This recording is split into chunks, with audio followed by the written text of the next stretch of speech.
Why do some churches thrive while others struggle to grow? What's the one thing holding many back from real impact? I'm Jeremy G. Woods, Church Growth Coach and CEO of FaithVenture Media. In this video, we're going to break down what I believe is the key to successful church marketing, outside of spiritual practices and being close to God. And here's the thing, if you're not seeing results, I believe this is the missing ingredient. But a fair warning, if you're not ready for strategies that truly work, this may not be for you. For those who are ready to make a real difference in your church marketing, let's dive in. Every month you might see a few new faces walk through your doors, but what happens next? Can you make them feel genuinely welcome? Or do you find yourself silently wondering why they're there? That's where resistance to change comes into play. I know what you're thinking, Jeremy, that sounds uncomfortable. I don't want to do that. Exactly, that's the heart of the problem.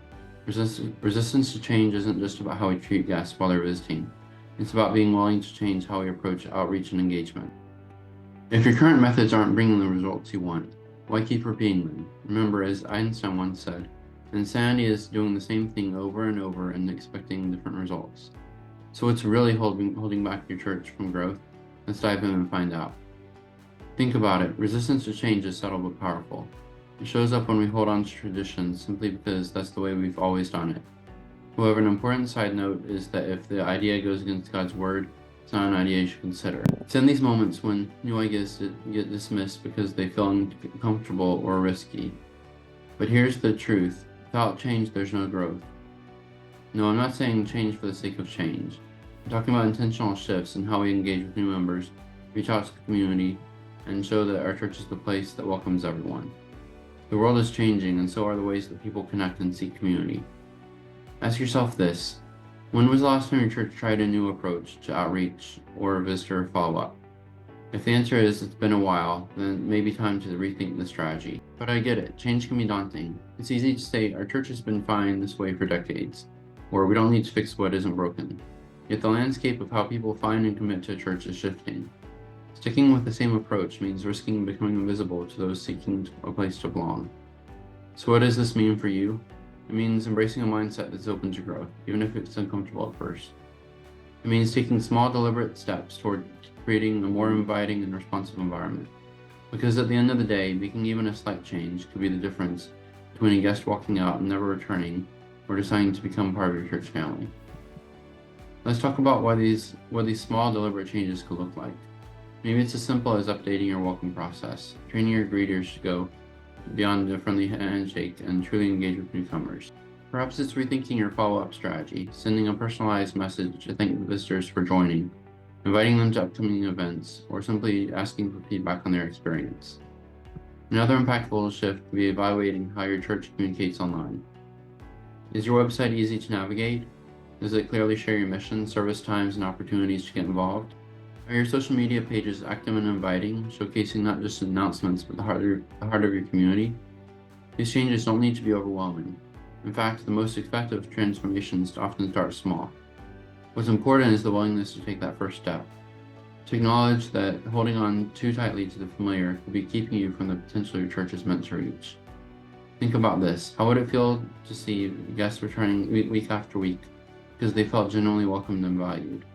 Imagine the conversations they might have with their friends and family, sharing how they found a church that they truly felt like home at. That kind of growth starts with the decision to break out of the cycle of resistance. So where do you start? Take an honest look at your current methods and ask, are we doing this because it's effective or because it's comfortable? That simple question can be the beginning of real change, the kind that moves your church from striving to thriving. So where do you start? Take an honest look at your current methods and ask, are we doing this because it's effective or because it's comfortable? That simple question can be the beginning of real change, the kind that moves your church from striving to thriving. Now let's address the common hesitation. Jeremy, what if we make changes and it doesn't work? This is also a valid concern, but here's the thing. Taking a step forward, even if it's imperfect, is better than staying stuck. Growth involves trial, reflection, and sometimes adjustments along the way, and of course, above all, prayer. The key is to be intentional and stay committed to learning what works best for your church and your community. Change isn't about abandoning who you are as a church. It's about enhancing how you share your mission and values with others and the love of Christ. It's about meeting people where they are, making them feel seen, heard, and understood. In a world that's filled with noise and countless distractions, being the place that offers genuine connection and open doors is more vital than ever. This doesn't mean you need to overhaul everything overnight. Start by making a plan with your team. Discuss areas that could use a fresh approach. Maybe it's the way you would introduce a new sermon series, the type of outreach events you hold, or how to use social media to share stories of impact. The goal isn't perfection, it's progress. Small thoughtful changes, when done consistently, build momentum.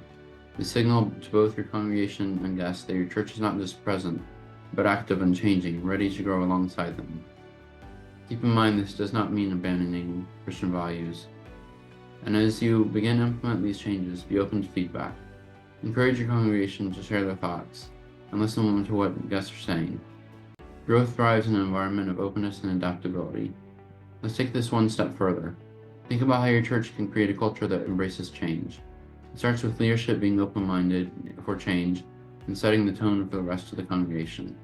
When members see their leaders willing to adapt, it creates a sense of trust and unity.